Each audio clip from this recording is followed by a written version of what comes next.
বলে খুব ভালো আছো, সুস্থ আছো, আমিও খুব ভালো আছি। চলো আজ এখন থেকে আমার ব্লগটা স্টার্ট করলাম। তোমরা সকলে দেখো প্রথম থেকে শেষ অবধি, আর যে যেখান থেকে দেখছো সকলকে সব সময়ের জন্য ওয়েলকাম। আর পুরো ব্লগটা জুড়ে থাকার অনুরোধ রইল বন্ধুরা। আর রোদ্দুর দেখেছো বন্ধুরা, প্রচুর রোদ দিয়েছে।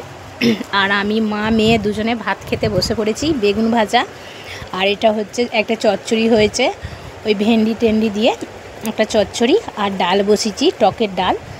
আর হবে এঁচড়টা এখনও কাটা হয়নি, তো কাটবো।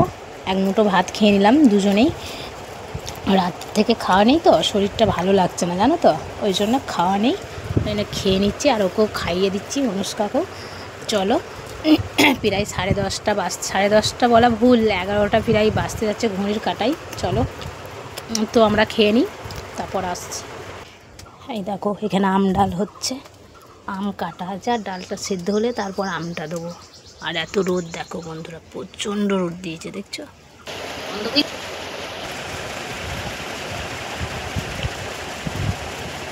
তেল নিয়ে চলে এসেছি, কারণ তেল নিতে হবে এঁচড় কাটতে গেলে। বটিটাতেও অল্প মাখিয়ে নেবো, আর হাতগুলোতেও নিয়ে নেবো। আর ঘরে কাটছি, কারণ হচ্ছে প্রচণ্ড গরম, তো ওই জন্য বাইরে কাটলাম না জানো বন্ধুরা, এই ফাঁকার হাওয়াতে কাটছি। বটিটা অল্প করে দিয়ে দিই, আর আমি হাতগুলোতে অল্প করে নিই, না হলে তো প্রচুর কাটা বলছি, সরি, আঠা খুব কাটালে।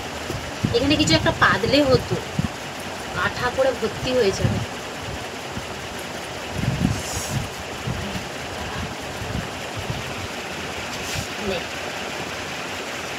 একটা কাগজ পেতে নিয়েছি, কারণ আটা করবে ঘরের মেঝেই, আর পা দিয়ে দিয়ে অনুষ্কা বিছানায় উঠে যাবে না বন্ধুরা, ওই জন্য একটা কাগজ পেতে নিলাম। চলো এবার আমি এঁচড়টা সরু সরু করে কেটে নিই। আর প্রচুর আঠাও হয়ে যায়, কত সুন্দর দেখো বন্ধুরা, টাটকা এঁচড়, পুরো টাটকা।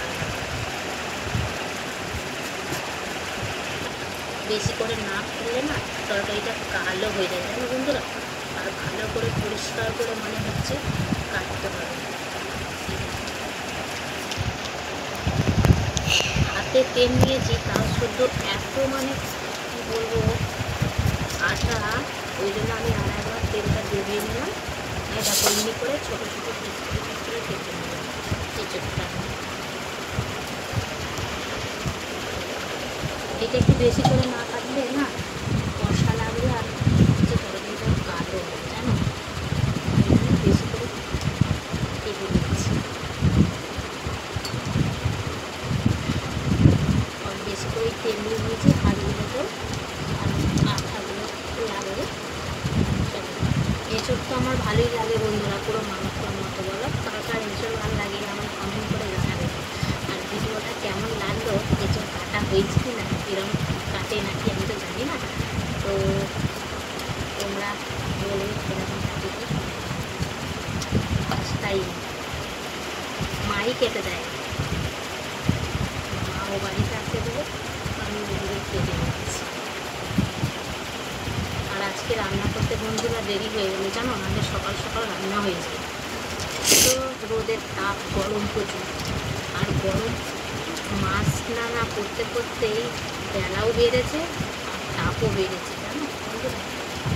চলো এঁচড়টা আমি এইভাবেই কেটে নিই। চলো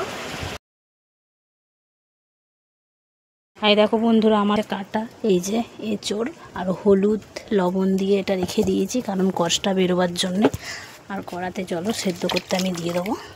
চলো লবণ দিচ্ছি আর হলুদ দিয়ে দিয়েছি, এটা একটু ভাপাক, তারপর নাড়বো। চলো চলো গাইস, আদা রসুন বেটে নিচ্ছি। আদা রসুন বেটে নিয়েছি, হয় দেখো এখানে রেখে দিয়েছি। আর এই যে ওটা সেদ্ধ হোক, আর চলো পাকাড়ায় বসবো, প্রচুর গরম। দেখো বন্ধুরা কত রোদ দিয়েছে, বাপরে বাপরে, আমি তো পুরো ঘেমে চান, তোমাকে দেখাচ্ছি পুরো আমার বদনটা দেখো, ঘেমে পুরো চান হয়ে গেছি। সেদ্ধ করে নিয়েছি, এই দেখো। আর কড়াই তেল দিয়ে দিয়েছে, পেঁয়াজ কুচি দিয়ে দেবো। চলো পেঁয়াজটি দিয়ে দিয়েছি, এবার নাড়বো, বাদামি বাদামি যাই রং হয়ে যাবে তখন মশলা দিয়ে দেবো। চলো হবে ভাজা হয়নি, ভালোভাবে ভেজে নিই।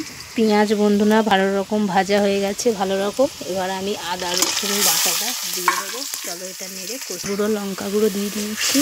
হ্যাঁ দেখো, এবার ভালো করে এটা আমি কষিয়ে নেবো মশলাটা। চলো কষিয়ে নিই ভালো করে। এগুলো দিয়ে দিয়েছি। আর দেখো, বেশি ঝাল দেবো না জানো তো বন্ধুরা, বাচ্চারা তো খাবে, আর গরমের সময় ঝালও ভালো নয় জানো, কি বলবো। চলো, মশলা থেকে তেল ছেড়ে গেছে দেখতে পাচ্ছ।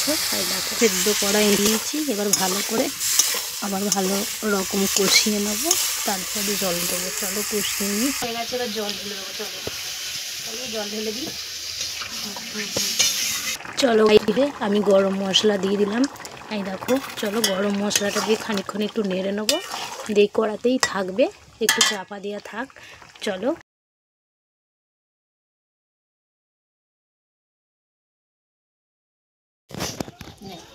আমি তো গাইস দেখো ঘেমে চান।